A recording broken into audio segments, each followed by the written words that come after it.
الحمد لله رب العالمين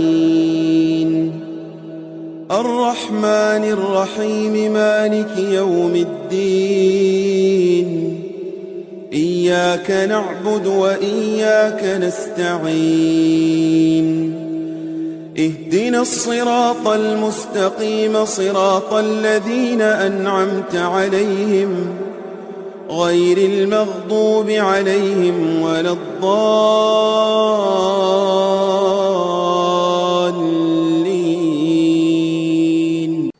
إن الحمد لله نحمده ونستعينه ونستغفره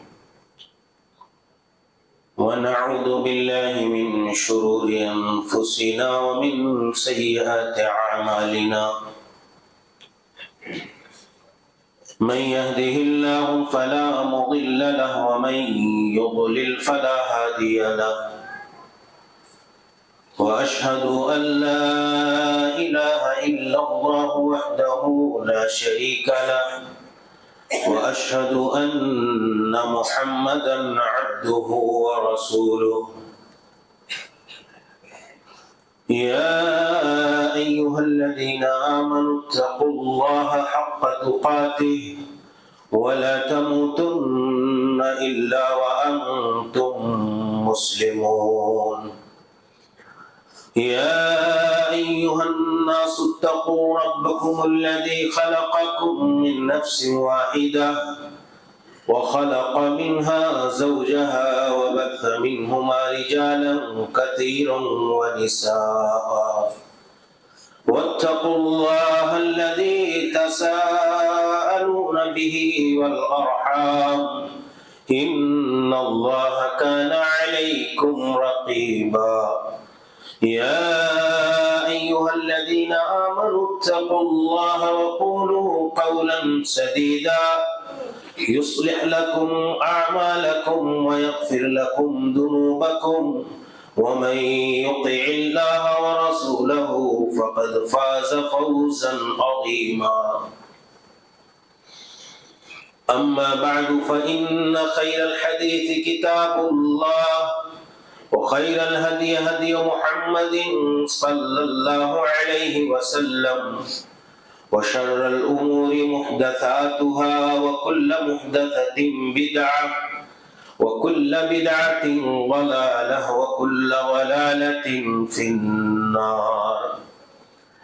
أعوذ بالله السميع العليم من الشيطان الرجيم من همزه ونفخه ونفثه يا أيها الذين آمنوا قوا أنفسكم وأهليكم نارا وقودها الناس والحجارة عليها ملائكة غلاظ شداد لا يعصون الله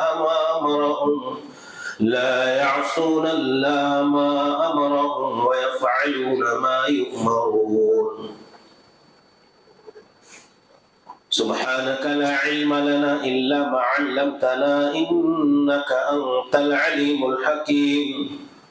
رب اشرح لي صدري ويسر لي أمري واحلل عقدة من لساني يفقهوا قولي.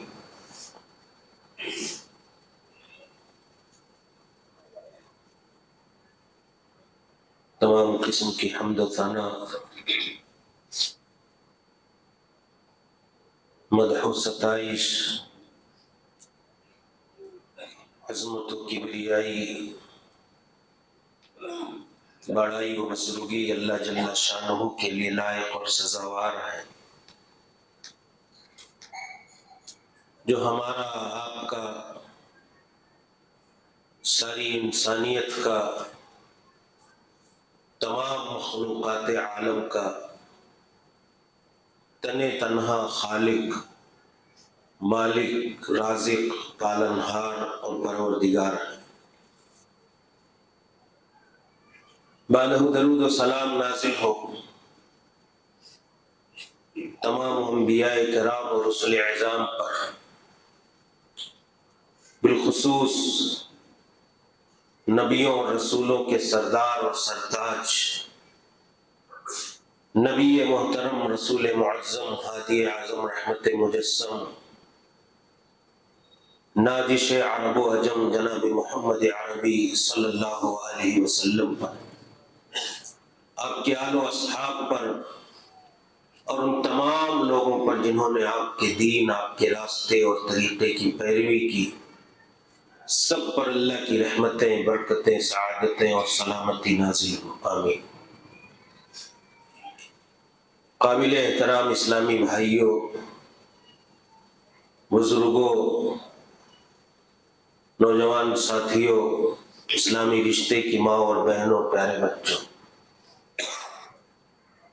خطبہ مسنونہ کے بعد سورہ تحریم کی ایک آیت میں نے آپ کے سامنے پڑھی ہے۔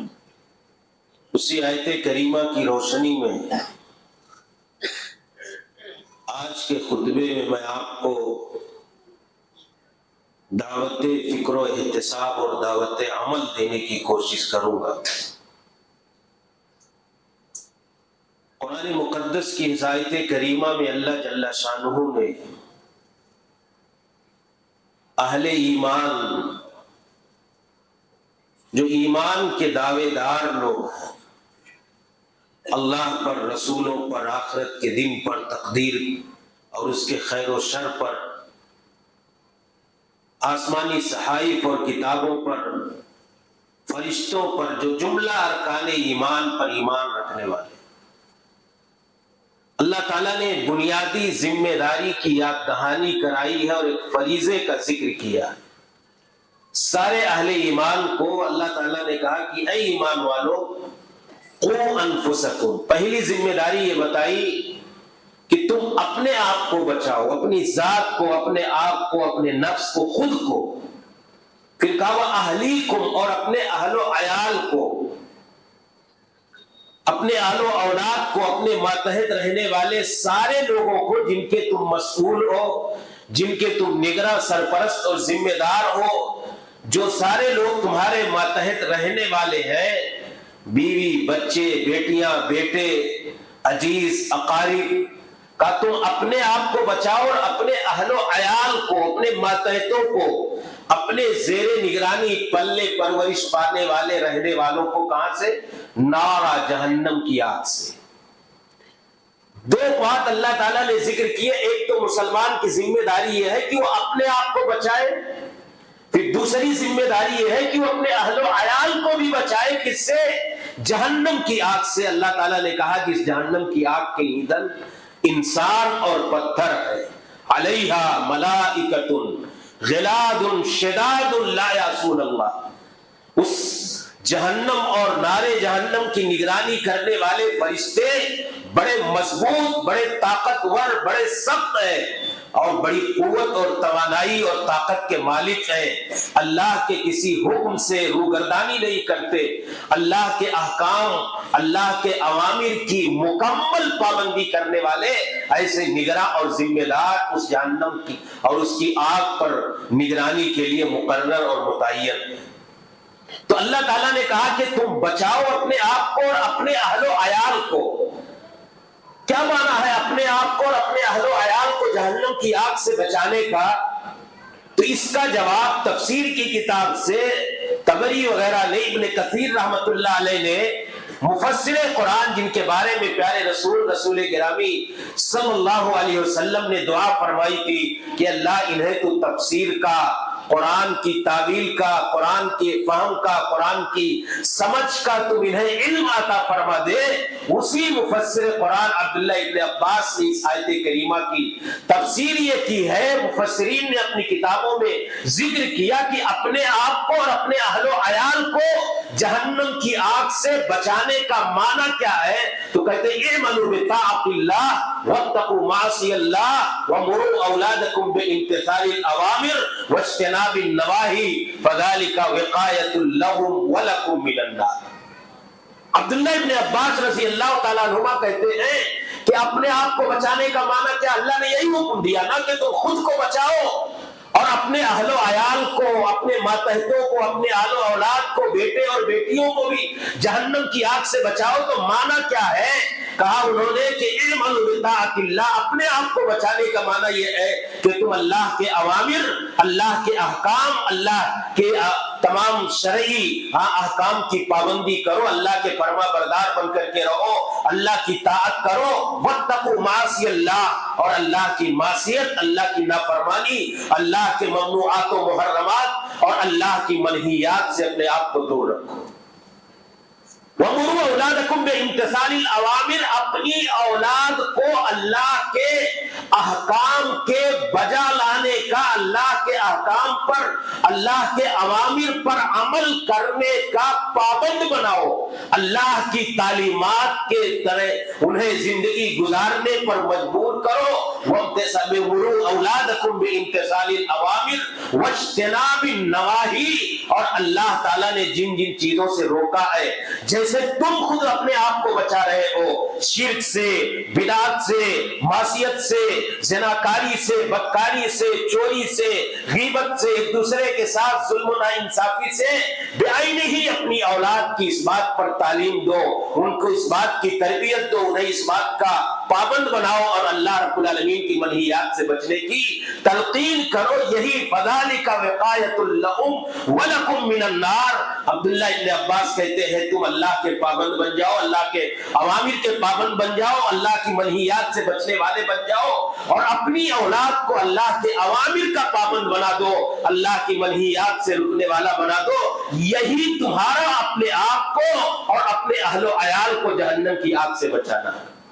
یہ بڑی بنیادی ذمہ داری ہے، اور یہی اصل خیر خواہی ہے، یہی اصل نصح اور ہمدردی ہے اپنی اولاد، اپنے ماتحتوں کے ساتھ، اپنی ذریت کے ساتھ، کہ ایک باپ، ایک ماں، ایک سرپرست، ایک نگراں، ایک مسئول، ایک گھر کا ذمہ دار، ایک کچھ لوگوں کا مالک اور مختار، وہ اس دنیا کی کامیابی سے زیادہ، اس دنیا میں انہیں کامیاب اور خوشحال دیکھنے سے زیادہ اس بات کا فکر مند ہو کر کے زندگی گزارے کہ میری اولاد آخرت کی زندگی میں کامیاب ہو جائے۔ یہی سب سے بڑی کامیابی ہے اور یہی سب سے بڑی خیرخواہی ہے۔ یہ ہماری غلط فہمی ہے اور یہ ہماری سوچ کی انتہائی اللہ رب العالمین کی نگاہ میں حقارت کا ایک مظہر ہے کہ ہم اس دنیا میں اپنی اولاد کے حوالے سے کتنے فکر مند ہیں۔ ہر آدمی چاہتا ہے کہ میرے مرنے کے بعد میری ذریت، میرے خاندان کے لوگ، میرے ماتحت پلنے والے، خاص طور سے میرے بیٹے اور بیٹیاں خوشحالی کی زندگی گزارے، خوشگوار عزت اور سرخروئی کی زندگی گزارے۔ بلا شبہ اللہ کے ہاں یہ مطلوب ہے۔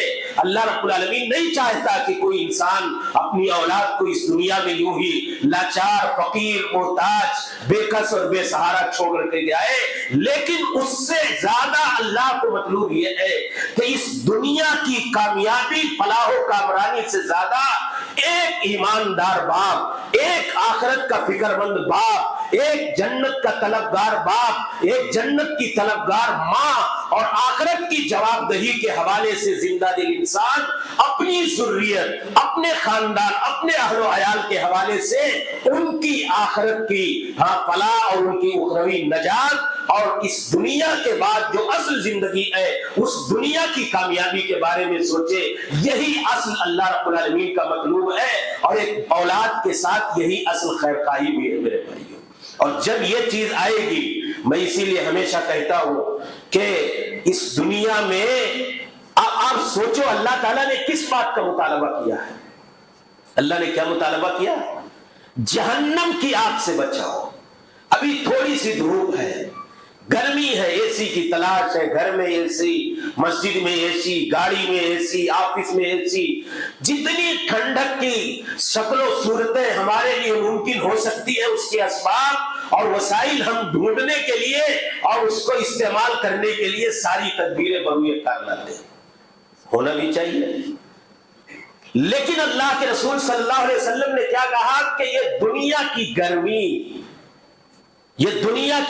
تو چھوڑ دو، اس دنیا میں پائی جانے والی آگ، اس کی تمازت، اس کی شدت، اس کی گرمی جہنم کی آگ کے 70 حصے میں سے ایک حصہ ہے۔ اب آپ اندازہ لگاؤ کہ جہنم کی آگ کتنی گرم ہوگی۔ لیکن کوئی باپ، کوئی ماں، کوئی اپنے عزیز اور قرابت دار کے حوالے سے دلی محبت رکھنے والا مخلص انسان اگر اس کا کوئی عزیز، اس کا کوئی قرابت دار، اس کا کوئی بیٹا، اس کی کوئی بیٹی یہ دنیا کی آگ جو جہنم کی آگ کے 70 حصے میں سے ایک حصہ ہے، اگر اپنی انگلی بھی ڈالے، اپنا پیر بھی ڈالے، اپنے آپ کو اس آگ میں لے جانے کی کوشش کرے تو کسی کو گوارا ہوتا ہے؟ کسی کو اس کی آنکھوں کے سامنے یہ منظور ہے کہ میرا بیٹا اس دنیا کی آگ میں اپنا پیر رکھ دے، اپنا ہاتھ ڈال دے، اپنے آپ کو ڈالنے کے لیے آمادہ کر لے؟ قطعاً نہیں۔ جتنی تدبیریں ہوں گی ان سے بچانے کے لیے ساری تدبیریں بروئے کار لائے گا۔ یہ دنیا کے حوالے سے اس کی فکر مندی کا مظہر ہے۔ اللہ تعالیٰ کہتا ہے کہ اس دنیا کی آگ سے بچانے کے کتنے فکر مند ہو تم، اس سے کہیں زیادہ تمہاری ذمہ داری یہ ہے کہ جو جہنم کی آگ کئی گنا 69 گنا زائد تیز ہے اس دنیا کی آگ سے، اس سے بچانے کی بھی فکر کے ساتھ جیو۔ یہ والدین کی ذمہ داری ہے، یہ والدین کی فکر مندی ہونی چاہیے کہ ہماری اولاد، ہمارے خاندان کے لوگ، ہمارے بچے، ہماری بچیاں، ہمارے بیٹے، ہماری بیٹیاں اس دنیا میں سرخروئی اور کامیابی کے ساتھ ساتھ آخرت کی زندگی میں کیسے کامیاب ہوں، کیسے ان کی اخروی نجات کی بنیاد بنے، کیسے ان کی آخرت کی فلاح و صلاح کے لیے راستے ہموار ہوں، وہ کون سی بنیادیں ہیں جن بنیادوں پر اللہ تعالیٰ انہیں جہنم سے دور کر دے گا اور جنت میں لے جانے کا ذریعہ بنا دے گا۔ یہ فکر ہونی چاہیے، یہ ہر ماں باپ کی فکر ہونی چاہیے۔ اب جب یہ فکر پیدا ہوگی تو پھر اس کے لیے آدمی راستے بناتا ہے، تدبیریں اپناتا ہے۔ ہمارے ہاں کیا ہے کہ سب کی سوچ یہی ہے کہ میرے مرنے کے بعد میرے بچوں کا کیا ہوگا، میرے مرنے کے بعد میری اولاد کا کیا ہوگا، میرے مرنے کے بعد میرے بیٹے اور بیٹیوں کا کیا ہوگا۔ اور اس کیا ہونے کی فکر میں شب و روز، رات اور دن ایک کر کے حلال اور حرام کی تمیز چھوڑ دی۔ کہاں سے 4 بیٹے ہیں تو 4 روم کا کیپیسٹی زیادہ ہے تو 4 فلیٹس کا، 4 دکان کا، 4 کاروبار کا میری زندگی میں میری اولاد کے لیے ہو جائے۔ حالانکہ اس سوچنے سے کچھ حاصل ہونے والا نہیں ہے، غلط موضوع، میں اس پہ بات کروں گا تو بات لمبی ہو جائے گی۔ میں یہ کہہ رہا ہوں کہ یہ فکر یہیں تک محدود ہے کہ میرے مرنے کے بعد میری اولاد کا کیا ہوگا۔ جو میں نے کہا اللہ تعالیٰ نے جو دعوت فکر دیا، جو ذمہ داری یاد دلائی، جو آپ کو یہ فریضہ بتایا کہ تم جہنم کی آگ سے بچاؤ، اس کا پیغام یہ ہے کہ ماں اور باپ اور والدین اپنے اولاد، اپنے بیٹے، اپنی بیٹیوں کے حوالے سے یہ سوچیں کہ میری اولاد کے مرنے کے بعد میری اولاد کا کیا ہوگا، میری اولاد کے میرے مرنے کے بعد میری اولاد کا کیا ہوگا۔ یہ پہلا اسٹیپ ہے۔ اصل فکر مندی یہ ہے جو اللہ کو مطلوب ہے، میری اولاد کے مرنے کے بعد میری اولاد کا کیا ہوگا۔ وہی تو اصل زندگی ہے نا، وہی تو اصل کامیابی ہے۔ اور جب یہ فکر دماغ میں رچ بس جائے گی کہ میری اولاد کے مرنے کے بعد میری اولاد کا کیا ہوگا، تو پھر یہ فکر مندی، نیک تربیت، دین کی تعلیم، اللہ کی پہچان، رسول کی معرفت اور دین اسلام کے حوالے سے صحیح شعور کی تربیت اور تعلیم پر مجبور کرے گی۔ جب یہ فکر مندی دلوں کے اندر بیٹھ گئے، مرنے کے بعد آپ کے مرنے کے بعد چھوڑ دیجیے، آپ کے بچے کے مرنے کے بعد کیا ہونے والا ہے، کتنے لوگ سوچتے ہیں آخرت کی، مرے گا نا کہ نہیں مرنا، مرنے کے بعد قبر میں جانا، قبر میں منکر نکیر آئیں گے۔ اللہ کے رسول نے کہا کہ آخرت کی پہلی منزل قبر کی منزل ہے، یہیں سے انسان کی آخرت کی زندگی کی بنیادیں اور اس کا رخ اور روڈ میپ طے ہونے لگتا ہے کہ یہ کامیاب ہے۔ یہ دیوار کا سہارا لے کر کے بیٹھنا مناسب نہیں ہے، سونے کی نیند آتی ہے، تھوڑا زندہ دلی کے ساتھ بیٹھیں۔ تو یہ جب ٹیک لگائیں گے، اے سی کا بھی بڑھیا انتظام ہے ماشاءاللہ، تو نیند تو آئے گی، تو تھوڑا سا سہارے وہارے سے بچ کر کے ایک زندہ دلی کے ساتھ بیٹھنا چاہیے۔ سننا خطبہ بذات خود عبادت ہے، توجہ کے ساتھ، انہماک کے ساتھ، ایک نیکی کا کام ہے، بے توجہی کے ساتھ نہیں سننا چاہیے۔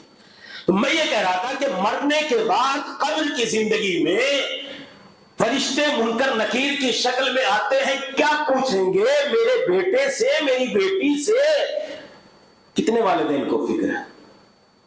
جب آخرت کی فکر ہو جائے گی، آخرت کی کامیابی کی فکر ہو جائے گی، جہنم سے بچانے اور جہنم سے نجات دلانے کی فکر ہو جائے گی، اور یہ فکر ہوگی کہ آخرت کی زندگی اصل ہے، تو پھر اس کے لیے آدمی تیاری کرتا ہے۔ اور تیاری کے لیے میں ایک مثال صرف دے رہا ہوں، پہلا مرحلہ قبر کی زندگی، جو آخرت کا پہلا مرحلہ ہے، اللہ تعالیٰ منکر نکیر کو بھیجے گا، بلائے گا، کیا پوچھے گا؟ کیا پوچھے گا؟ 3 سوال ہیں، بڑے اہم ترین سوال ہیں۔ کیا ان سوالوں کے جواب کی تیاری کرانے میں ہمارے والدین اپنی ذمہ داریاں ادا کر رہے ہیں امانتداری کے ساتھ؟ کیا ہے من ربو کا؟ کوئی کوچنگ سینٹر کھول لے اور ان تینوں سوالوں کا جواب عربی میں رٹا دے، کیسے عہد نامہ لٹکا کر کے آتے ہیں، اور رٹ لے، مر جائے اس دنیا سے جواب دے لے جائے گا؟ قطعاً نہیں۔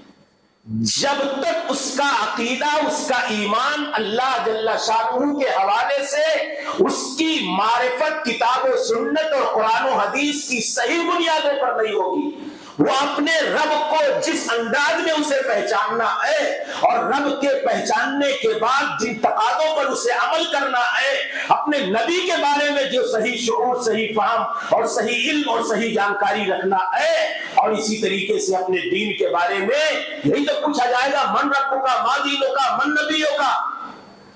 کتنے گارجین ہیں جو ان سوالوں کا قبر کی، یہی آخرت کی کامیابی کے حوالے سے فکر مندی نہ ہونے کا بنیادی مظہر ہے کہ ہمارے والدین اپنی اولاد، اپنی نسلوں کے حوالے سے دنیا کو چھوڑ کر کے اصل دنیا، آخرت کی دنیا کے حوالے سے ذرہ برابر فکر مند نہیں ہے۔ اور میں یہی پیغام آپ کو دینا چاہتا ہوں کہ فکر پیدا کیجئے کہ یہ سوال آپ کو خود سیکھنا چاہیے جہنم سے بچنے کے لیے، اور اگر آپ نے نہیں سیکھا کوشش کرنی چاہیے، لیکن اپنے بچوں کے حوالے سے اس کورس کی تیاری کرانا، اور یہ معمولی کورس نہیں ہے، چھوٹا سا سوال ہے۔ رب کے بارے میں کتنے لوگ صحیح عقیدہ رکھتے ہیں؟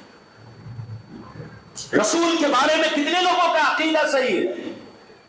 دین کے بارے میں، دین کا بنیادی علم، ارکان ایمان اور ارکان اسلام صحیح ڈھنگ سے مسلمانوں کے بچے نہیں جانتے ہیں، اور سمجھ لیا کسی مولوی صاحب کو رکھ لیا ہم نے، بہت بڑے تاجر اور کاروبار اور ادیوگ پتی بھی ہو گئے، قرآن پڑھا دیا، ناجرہ آ گیا، میرا بچہ مسلمان ہو گیا۔ کیا سوچ رہا ہے؟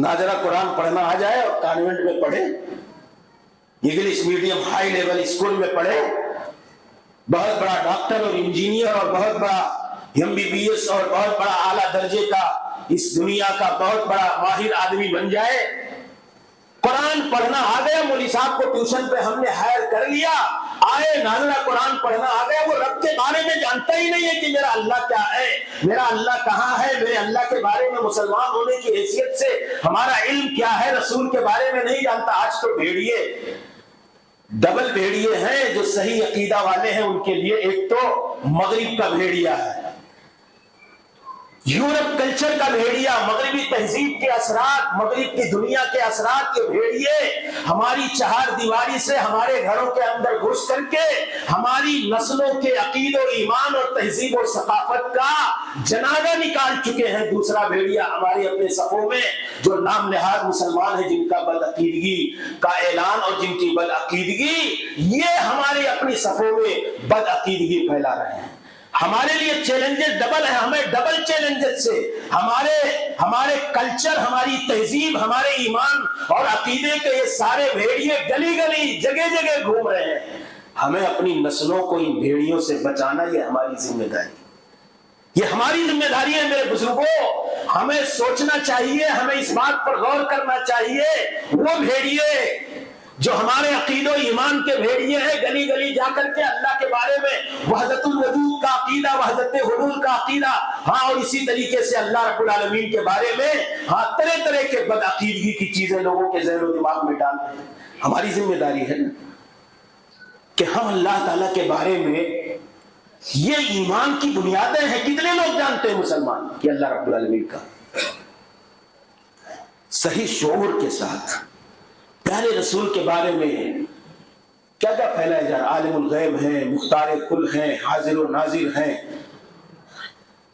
یہ سارے بدعقیدگی کے مظاہر جو ہماری نسلوں کے دماغ میں اگر ان کا عقیدہ ٹھوس نہیں ہوگا، ان کا ایمان پختہ نہیں ہوگا، دین کے علم پر ان کا شعور مضبوط نہیں ہوگا، دین کا علم کتاب و سنت کی بنیادوں پر مستحکم نہیں ہوگا، تو ایسی صورتحال میں ان چیلنجز کا اور ان بدعقیدگی کے مراحل کا مقابلہ کرنا ان کے لیے بہت مشکل ہوگا. اس لیے میرے بھائیوں آپ فکر کرو. اللہ کے رسول کے پاس ایک لوڈی آئی شکایت لے کر کے. معاویہ بن حکم السلمی تھے، ان کی لوڈی تھی.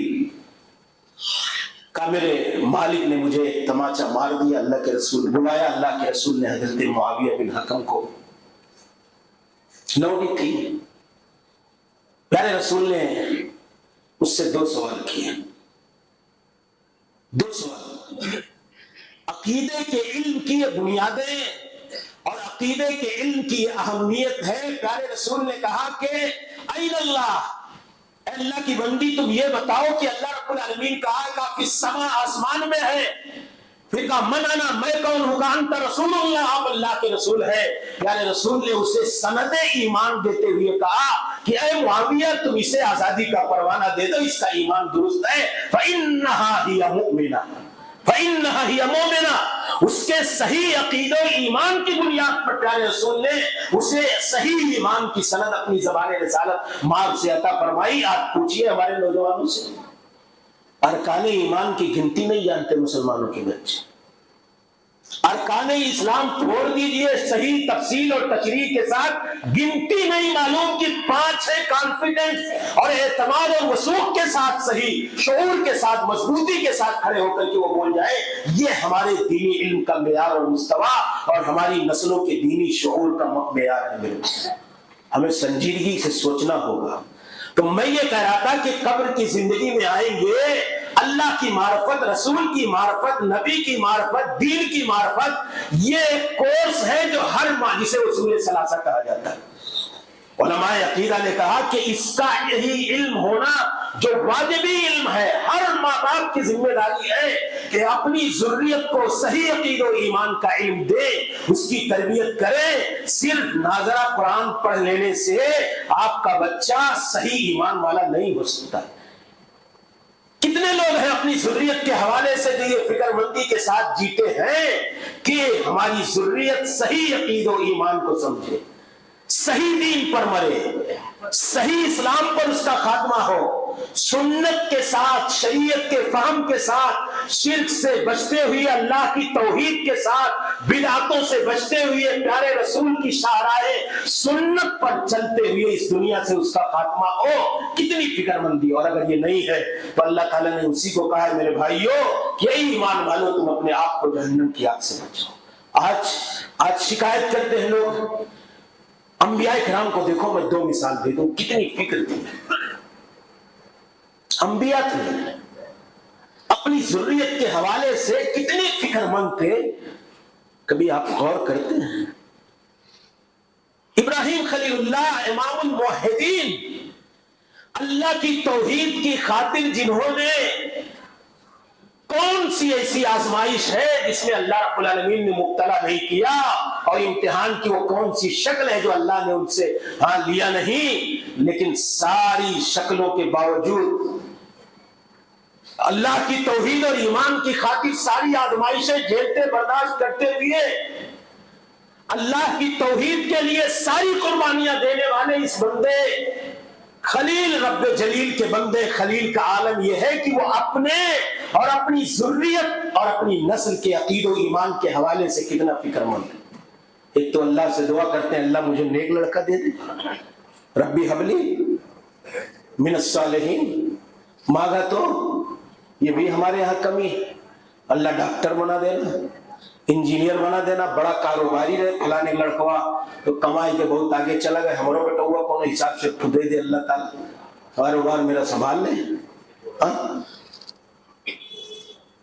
رب حبلی من الصالحین، اللہ مجھے نیک دے دے لڑکا. پھر کہتے ہیں کہ رب اجعلنی مقیم الصلاۃ ومن ذریتی، اپنی صلاۃ اور اپنی نماز کے حوالے سے کہ اللہ مجھے نمازی بنا دے، میری ذریت کو نمازی بنا دے. پھر کیا کہتے ہیں وجنبنی وبنی ان نعبد الاصنام، اے اللہ مجھے بچا لے اور میرے بیٹوں کو بچا لے بتوں کی پوجا سے. یہ فکر مندی کا اعلیٰ مظہر ہے.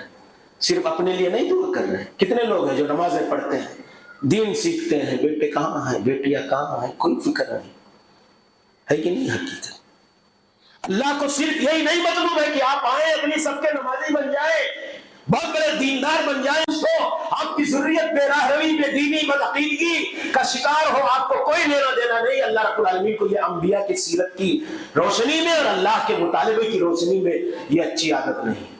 ابراہیم خلیل اللہ سے دعا کرتے ہیں اللہ مجھے بچا لے، میری اولاد میرے بیٹوں کو بچا لے ان نعبد الاصنام، کہ ہم بتوں کی پوجا کریں، یعنی شرک کے قریب جانے سے مجھے بھی بچا. یہ توحید کی حفاظت کے حوالے سے، صحیح عقیدے کی حفاظت کے حوالے سے، صحیح ایمان کی حفاظت کے حوالے سے. کیوں؟ اس لیے کہ انہیں معلوم تھا. لقمان حکیم نے کیا کہا؟ نصیحتیں جو اللہ نے ذکر کی، اذ قال لقمان لابنہ وهو یعظہ، کئی بنیادی تعلیمات ہیں، وہ ایک خود اپنے آپ میں پیغام ہے اہل ایمان اور والدین اور ماں باپ کے لیے اپنی ذریت کے حوالے سے. پہلی بات انہوں نے کہی یا بنی لا تشرک باللہ، یا بنی لا تشرک باللہ ان الشرک لظلم عظیم، کہ اے بیٹے تم شرک کے قریب مت جانا، تم اپنی توحید کو سلامت رکھنا، اپنے عقیدہ و ایمان کو محفوظ رکھنا، شرک کی آمیزش نہ ہونے دینا. اگر صحیح توحید اور صحیح ایمان پر تمہارا خاتمہ ہو گیا تو تم اس دنیا کے بعد اس دنیا میں بھی کامیاب اور کامران ہو جاؤ گے. کتنے لوگوں کو فکر ہے بیٹا یہ کھاؤ مت بیمار ہو جاؤ گے، بیٹا اس کے ساتھ جاؤ مت دھندا چوپٹ ہو جائے گا. کتنے لوگ بولتے ہیں بیٹا شرک مت کرنا جہنم میں چلے جاؤ. ہاں، دھندے کی تو فکر ہے، صحت کی تو فکر ہے، گاڑی صحیح سے چلانا ایکسیڈنٹ ہو جائے گا فکر ہے. کتنے لوگ بیٹھ کر کے نصیحت کرتے ہیں بیٹا شرک مت کرنا، شرک تمہاری آخرت کی زندگی کو تباہ و برباد کر دے گا، تمہاری توحید میں اگر بٹا لگا تو تم اللہ کی جنت سے محروم ہو جاؤ گے. یہ فکر مندی اللہ تعالیٰ نے انبیاء کی زندگیوں کو پڑھ دی. یعقوب علیہ السلام کا اللہ نے ذکر کیا کہ مریں گے تو کیا بولیں گے؟ ہاں بیٹا تو میں اسپتال میں آئی سی یو میں ہوں، شاید میرا کھڑا ہونا مشکل ہے، دھندا کا سارا سب سسٹم ایسے تھا، کمپنی سے یہ ہوتا تھا، اب ایسے تم سنبھالتے رہنا، فائل یہاں رکھی ہوئی ہے، کتنا پیسہ پھلا کے پاس. انبیاء کو دیکھو. ام کنتم شہداء اذ حضر یعقوب الموت اذ قال لبنیہ، اندیشہ تھا کہ میرے جانے کے بعد یہ مصر کے حالات بگڑ رہے ہیں، کہیں یہ ماحول آج تو ہمارے لیے اور زیادہ چیلنجز ہے. جس مخلوط سوسائٹی اور مخلوط معاشرے میں ہم جیتے اور رہتے ہیں، ہمارے لیے شرک کے چور دروازے، بدعت کے چور دروازے، بدعت کی شکلیں میں نے اپنی آنکھوں سے اہل حدیث گھرانوں کے بچوں کو محرم کے عاشورے کے موقع پر سبیلیں پلاتے ہوئے دیکھا ہے، ربیع الاول کے موقع پر جھنڈا اٹھاتے ہوئے میں نے دیکھا ہے. یہ کمزوریاں ایک دن ایسے حالات لائیں گے کہ ہم کہیں شرک اور بدعت میں ہاں ایک عام شکل کے اندر نہ چلے جائیں اور ہماری نسل بدعقیدگی کا شکار ہو جائے. حضرت یعقوب علیہ السلام کے بارے میں اللہ نے کہا کہ یعقوب کی زندگی کو یاد کرو. جب ان کی وفات کا وقت قریب آیا تو کہا ما تعبدون من بعدی، کچھ نہیں پوچھا، کہا اے میرے بچوں میرے مرنے کے بعد عبادت کس کی کرو گے؟ میرے مرنے کے بعد اللہ کی توحید پر قائم رہو گے یا نہیں رہو گے؟ میرے مرنے کے بعد اللہ کی خالص اللہ کی وحدانیت پر تم جمے اور ڈٹے رہو گے کہ نہیں رہو گے؟ یہ مجھے بتاؤ، میں اس یقین کے ساتھ اس دنیا سے جانا چاہتا ہوں۔ قالوا نعبد الہک والہ آبائک ابراہیم واسماعیل واسحاق الہ واحدا ونحن له مسلمون۔ اے ابو جان آپ گھبرائیں مت، ہم آپ کی دعوت پر جمے رہیں گے، اللہ کی توحید پر ڈٹے رہیں گے، اللہ کی عبادت اور اللہ کی وحدانیت کے ساتھ اس دنیا سے جائیں گے۔ آپ کے ایک الہ واحد اللہ رب العالمین ہی کی بندگی کریں گے، ہماری زندگیوں میں شرک کا کوئی شائبہ نہیں آئے گا۔ یہ فکر مندی تھی انبیاء کرام کی۔ آج ہماری زندگیوں میں اپنی نسل، اپنی ذریت، اپنے آل و اولاد، اور ہم نے تو عقیدے کو کوئی اہمیت نہیں دی، ایمان کی کوئی حیثیت نہیں رہی۔ اب بتاؤ، میں ایک مثال دے کر کے بات ختم کر دیتا ہوں۔ حضرت ابو ہریرہ رضی اللہ تعالیٰ عنہ جب چھوٹے چھوٹے بچوں کے پاس سے گزرتے تھے تو چھوٹے چھوٹے بچوں کو کہتے تھے میری طرف سے عیسیٰ ابن مریم کو سلام پہنچا دینا۔ اب بولتے ہو گئے اللہ کہاں ہے، کون ہے، عقیدہ جاننا، ارکان ایمان، نماز پڑھ لیا، نماز کی دعا بھی برابر نہیں یاد ہے۔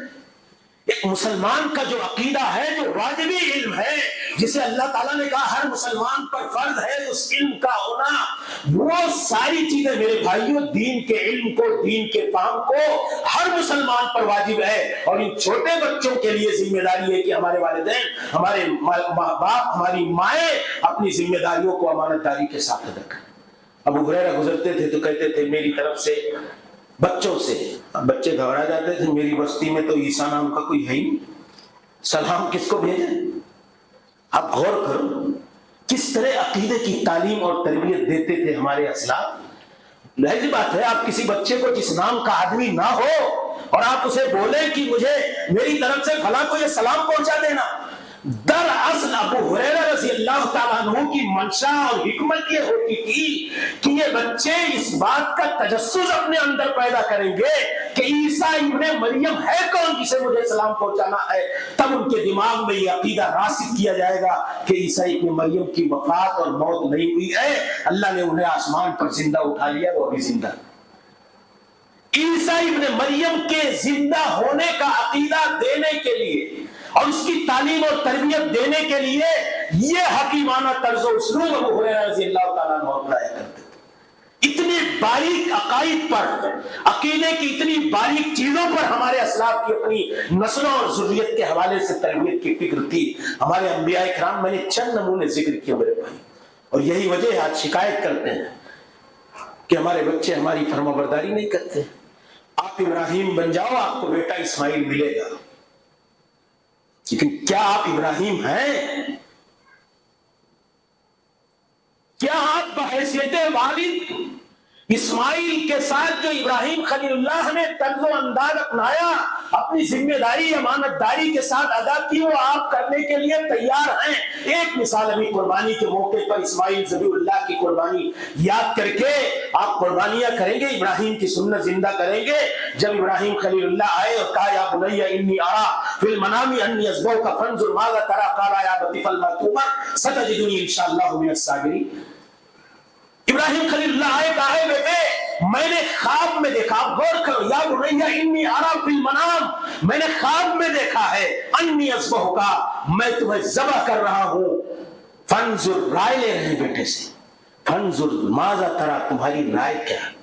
باپ بیٹے سے مشورہ کر رہا ہے۔ مشورہ کرنا یہ دانش مندی کی دلیل ہے۔ بیٹے میں نے خواب میں دیکھا کہ میں اکلوتا بیٹا، بڑھاپے کی لاٹھی، بڑھاپے کا سہارا، رو رو کر اللہ سے دعاؤں میں مانگی ہے، جوانی کی دہلیز پر ابھی قدم رکھا، فلما بلغ معه السعی، ابھی دوڑنے کی عمر آئی ہے، بڑھ رہا ہے، بڑا ہو رہا ہے۔ یہ تو باپ نے کہا، کیا کہا؟ یا بنیا، پیارے بیٹے، یہ عربی کا بڑا پیارا انداز اور بڑا پیارا نرالا اسلوب ہے۔ میں نے خواب میں دیکھا ہے، دوسری بات میں تمہیں ذبح کر رہا ہوں۔ اب بیٹا کیا کہہ رہا ہے؟ یا ابتی، ابھی ماڈرن تہذیب میں کیا گالی دے کر کے بچوں کو بلاتے ہیں، جو بہت زیادہ ایڈوانس لوگ ہیں، بیٹے اور کیا کیا سب اپنے بچوں کو بولتے ہیں۔ ابراہیم خلیل اللہ کہتے ہیں پیارے بیٹے، بیٹا رد عمل دے رہا ہے، یا ابتی، میرے پیارے ابو جان، جب باپ پیارا بیٹا بول رہا ہے تو پیارا بیٹا اپنے باپ کو بولا ہے پیارے ابو جان افعل ما تؤمر، جو کرنا ہے کر ڈالیے، ستجدنی، آپ مجھے پائیں گے انشاءاللہ۔ جان دے رہا ہے اللہ کے راستے میں، کہتا اللہ نے اگر چاہا، صابرہ نہیں کہ یقینی طور پہ میں صبر کروں گا، ہاں جو اللہ والے صبر کرنے والے گزر چکے ابو جان، میں بھی ہو سکتا ہے آپ میری گردن پر چھری چلائیں تو میں بھی انہیں صبر کرنے والوں میں سے ہو جاؤں گا۔ یہ شعور، یہ صلاحیت، یہ سلیقہ، یہ انداز، یہ اسلوب اور رد عمل کا یہ پیارا طریقہ یہ کس چیز نے دیا؟ اور بیٹے نے سوال کیوں نہیں کیا کہ اے ابو جان آپ خواب میں دیکھنے کی بنیاد پر مجھے ذبح کر دیں گے؟ پوچھا بیٹے نے؟ پوچھا کیوں نہیں پوچھا؟ دماغ میں اس کے آنا چاہیے، سوال ہونا چاہیے کہ ابو جان رو رو کر دعائیں مانگ رہے تھے اور آپ اس جوانی کی دہلیز پر قدم رکھنے کے بعد مجھے قربان کر دیں گے۔ اللہ کے خواب کی بنیاد پر بیٹے کی تعلیم، بیٹے کی تربیت، بیٹے کا سلیقہ، بیٹے کا شعور، بیٹے کا فہم، بیٹے کا علم، اسماعیل ذبیح اللہ کی دانش اور جانکاری کا یہ عالم تھا کہ اسے معلوم تھا کہ میرا باپ نبی ہے اور نبی کا خواب سچا ہوتا ہے، اس بنیاد پر مجھے ذبح کیا جائے۔ بیٹے کو معلوم تھا کہ میرے باپ نے مجھے یا بنیا کہا تو مجھے یہ آوتی ہے پیارے ابو جان کہنا ہے۔ اس کے تواضع کا عالم تھا کہ انشاءاللہ اگر اللہ نے چاہا۔ اسی کو علامہ اقبال نے کہا کہ یہ فیضان نظر تھا، یہ فیضان نظر تھا یا مکتب کی کرامت تھی، سکھائے کس نے اسماعیل کو آداب فرزندی، سکھائے کس نے اسماعیل کو آداب فرزندی۔ تو میرے بھائیوں یہ آداب فرزندی مکتب کی کرامت بھی تھی اور فیضان نظر بھی تھا، ہاجرہ اور ابراہیم خلیل اللہ کی تربیت کا نتیجہ بھی تھا اور اللہ رب العالمین کا فیضان نظر بھی تھا۔ جب دونوں چیزیں آپ اللہ سے دعا بھی کیجئے اور تربیت بھی کیجئے، اور انبیاء جیسے اپنی نسلوں کے عقید و ایمان کے حوالے سے فکر مند تھے، ان کی توحید اور سنت کی حفاظت کے حوالے سے آپ کی سارے اہل ایمان کی ذمہ داری ہے کہ اپنی ذریت کی آخرت کی کامیابی کے لیے ان کے صحیح عقید و ایمان کی فکر کیجئے، تربیت دیجئے، تعلیم دیجئے۔ ان کے پہلی فرصت میں دنیا کے علوم سے کئی گنا پہلے آپ کے لیے واجب اور ضروری یہ ہے کہ انہیں اللہ اور اس کے رسول کی معرفت اور دین اور شریعت کی معرفت دلائیں، اور اتنا دیں جتنا ایک مسلمان کے اوپر واجب ہے، جس کے ذریعے سے اپنے دین، ایمان، اسلام اور عقیدے کی حفاظت کر سکے۔ اللہ تعالیٰ سے دعا ہے کہ الہ العالمین ہم سب کو اپنی ذمہ داریوں کو امانت داری کے ساتھ ادا کرنے کی توفیق عطا فرمائے۔ ہمارے والدین کو اپنی نسلوں اور اپنی ذریت اور اپنے اہل خیانہ اور اپنے اولاد کے حوالے سے فکر مند ہو کر کے ان کی اخروی کامیابی اور آخرت کی فلاح و صلاح کے لیے ایمانداری کے ساتھ کام کرنے کی توفیق عطا فرمائے۔ اللہ رب العالمین ہم دنیا میں جہاں کہیں مسلمان مجبور مقبور ہیں، اللہ اسلام اور مسلمانوں کی مدد فرما، اللہ اسلام اور مسلمانوں کی حفاظت فرما، اللہ اسلام اور مسلمانوں کو اس دنیا میں عزت و غلبہ کے ساتھ رہنے کی توفیق عطا فرما۔ اللہ ہمیں بخش دے، ہمارے والدین کو بخش دے اور تمام اہل ایمان کو بخش دے۔ یا اللہ خاتمہ ہو تو اسلام پر ہو، موت آئے تو توحید اور ایمان پر آئے۔